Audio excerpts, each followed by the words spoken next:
સુરત શહેરમાં આગામી 26મી જૂને ઉજવનારા મોહરમ પર્વને એટલે કે તાજિયાને લઈને લિંબાયત પોલીસ મથક ખાતે શાંતિ સમિતિની બેઠક યોજાઈ હતી। જેમાં પોલીસ અધિકારીઓ, હિન્દુ મુસ્લિમ સમાજના આગેવાનો અને ધર્મગુરુ ઉપસ્થિત રહી શાંતિપૂર્ણ ઉજવણી માટે ચર્ચા કરી છે। સુરત શહેરમાં મોહરમ પર્વ દરમિયાન નીકળનારા તાજિયા જુલુસને લઈને લિંબાયત પોલીસ સ્ટેશન ખાતે લિંબાયત પીઆઈ ડીડી ચૌહાણની આગેવાનીમાં શાંતિ સમિતિની બેઠક યોજાઈ હતી। બેઠકમાં પોલીસ અધિકારીઓ, વિવિધ સમાજના આગેવાનો, ધાર્મિક પ્રતિનિધિઓ અને સ્થાનિક આગેવાનો મોટી સંખ્યામાં હાજર રહ્યા હતા। મોહરમના તાજિયા જુલુસ દરમિયાન કાયદો અને વ્યવસ્થા જળવાઈ રહે, ટ્રાફિક વ્યવસ્થા સુચારુ રીતે સંચાલિત થાય તેમજ ધાર્મિક કાર્યક્રમો સૌહાર્દપૂર્ણ વાતાવરણમાં પૂર્ણ થાય તે મુદ્દે વિસ્તૃત ચર્ચા કરાઈ હતી। પોલીસ અધિકારીઓએ આયોજકોને સરકારની માર્ગદર્શિકાનું પાલન કરવા, શાંતિ અને ભાઈચારાનો સંદેશ ફેલાવવા તેમજ કોઈપણ પ્રકારની અફવા કે ગેરસમજથી દૂર રહેવા અપીલ કરી હતી। બીજી તરફ વિસ્તારના આગેવાનોએ પણ પોલીસ તંત્રને સંપૂર્ણ સહયોગ આપવાની ખાતરી આપી હતી।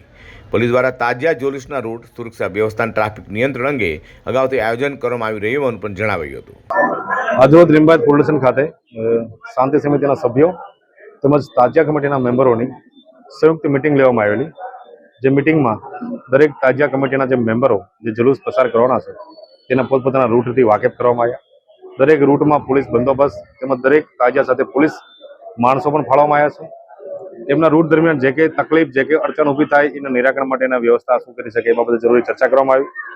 દરેક શાંતિ સમિતિના મેમ્બરો અને તાજિયા કમિટીના મેમ્બરો જે છેલ્લા 20-30 વર્ષ દરમિયાન લિંબાયત પોલીસ વિસ્તારમાં શું પ્રકારના પ્રશ્ન ઉદ્ભવિત થાય છે એ બાબતે જરૂરી વાકેફ થવામાં આવ્યા। આના બાબતે જે કંઈ શક્ય બને એટલા નિરાકરણ પગલાં લાવવાની તજવીજ કરવામાં આવે છે। બંદોબસ્ત વિશે શું કહેવામાં આવે? બંદોબસ્તમાં આશરે 400 થી 500 પોલીસ કર્મચારીઓ બંદોબસ્ત માટે ફાળવવામાં આવશે। દરેક રૂટના પ્રેશર પોઈન્ટ, સંવેદનશીલ પોઈન્ટ દરેક જગ્યાએ પોલીસ બંદોબસ્ત અધિકારીઓ ફાળવવામાં આવશે। અને દરેક જે તાજિયા જે છે દરેક તાજિયા સાથે અમારા પણ પોલીસ કર્મચારીઓ તાજિયા ઠારવા અને જે હોળી બંગલા સુધી જે બંદોબસ્ત ફાળવવામાં આવે છે એમાં તે રૂટ જોડે રહેવામાં આવશે। વધુમાં શાંતિ સમિતિની બેઠકના અંતે તમામ આગેવાનો અને પોલીસ તંત્રએ પરસ્પર સંકલન અને સહયોગથી મોહરમ પર્વને શાંતિપૂર્ણ, સુરક્ષિત અને સૌહાર્દપૂર્ણ માહોલમાં ઉજવવાનો સંકલ્પ કર્યો હતો। મોહરમ દરમિયાન શહેરમાં કાયદાની વ્યવસ્થા જળવાઈ રહે તે માટે પોલીસ દ્વારા ખાસ નજર રખાશે।